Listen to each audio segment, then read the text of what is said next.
ay yung isa nga ay nagpapasalamat dahil nagbibigay tayo ng professional licensure examinations. Actually, nung nagsimula yung global economic crisis, last September last year, doon ko in-announce na magpapadala tayo ng professional licensure examinations. Pero ang community na rin ninyo ang humingi na i-postpone ito hanggang November this year para magkaroon kayo ng panahon para sa inyong review. At yung aking natanggap na resolution ay sinasabi kung pwede kong gawin itong taon-taon. Ngayon ay at even beyond my term. Kaya sabi ko si Ambassador Villamor, igawa mo ako ng draft executive order na ginagawa itong taon-taon at saka na inuutos ang Philippine Professional Regulatory Commission na ilagay niya sa budget niya taon-taon.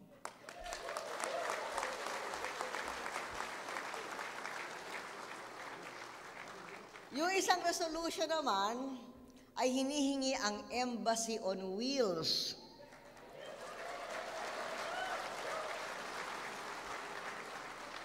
Kaya sabi ko kay Secretary Romulo, humihingi ng Embassy on Wheels. Sabi niya, pwede yun. Pero siyempre sabi ko, ang ibig sabihin nun, kailangan ng budget. So, pwede rin yun, sabi ni Secretary Romulo. At pag-uusap sila ni Ambassador Villamor.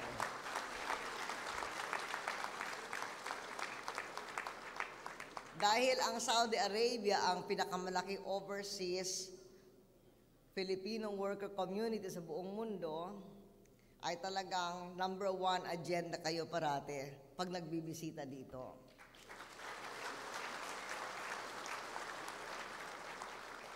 Yung binabanggit ni Mary Jane at marami sa inyo sabi, welcome back. Ibig sabihin nun, nagkita tayo noon.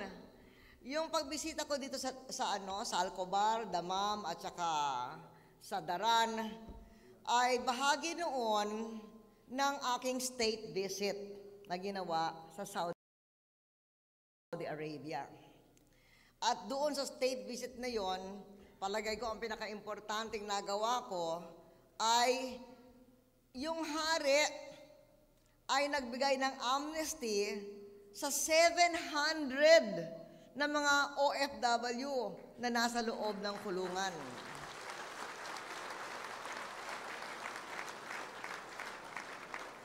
In fact, marami sa kanila umuwi kasama ko. Kaya umuwi ako 2 eroplano, hindi isa.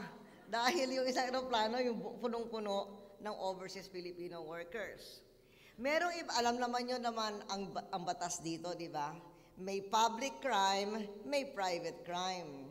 So okay lang, no problem. Sabi nila yung public crime, they can forgive it. Pero yung private crime ay medyo mahirap. Dahil kakausapin pa yung mga magulang ng biktima.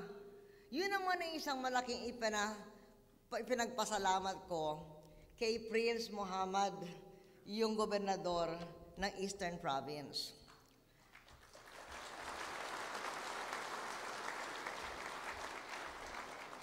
Kanina ay nag-meeting na kami, sinalubong niya ako sa airport at ito nga ang pinag-usapan namin. Kasi noon, yung 700 na patawad ng hari, may iba doon kinailangan nga nakausapin pa yung pamilya tungkol sa private crime. At natupad naman. At gaya ng sabi ko, malaking tinutupad yung ginagawa ni Prince Muhammad. Siguro alam niyo yung kasaysayan halimbawa ni Sara de Matera. Noon pa, di ba, kasi nandun na siya. Nandun na siya sa death row nung nagkaroon tayo ng state visit dito.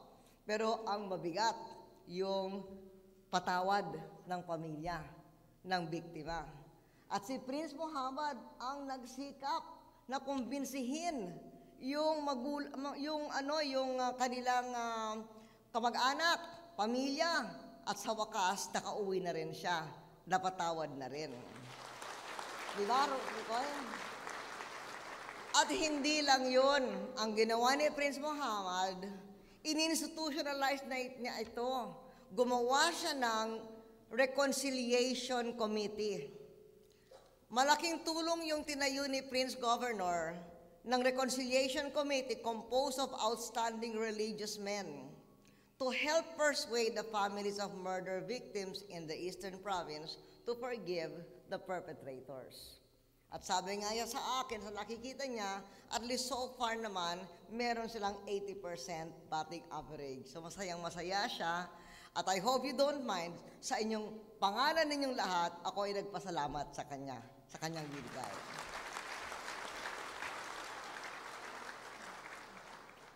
Balita ni Secretary Roque sa akin na yung ating Filipino community organizations dito sa Eastern Province, kayo ay nagkakaisa.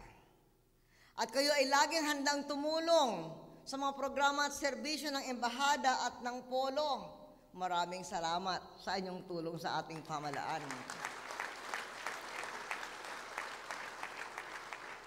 Dito raw sa Eastern Province, sabi ni Nitoy, matatagpuan ang mga pinakamatatag na mga organisasyon ng mga Pilipino.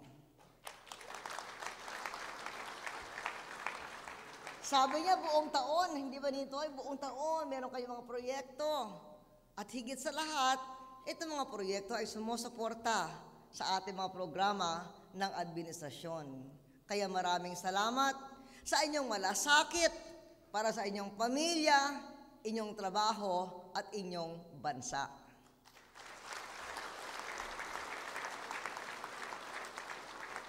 Yung sa bansa, napakalaki ang naitutulong na inyong mga remittances sa pagpatuloy ng kaunlaran ng Pilipinas. At alam ko, ito ay bunga ng sakripisyo. Kasi, naghahanap kayo ng trabaho, nagtatrabaho kayo kung saan makahanap ng trabaho. Sa malalayong lugar, sa pamamagitan ng mga hindi kilala at ibang mga kultura. At kuminsan, lonely at mahirap na trabaho. Kaya naman tayo ay nagtatrabaho upang lumikha ng mga trabaho maganda ang sweldo sa ating bansa.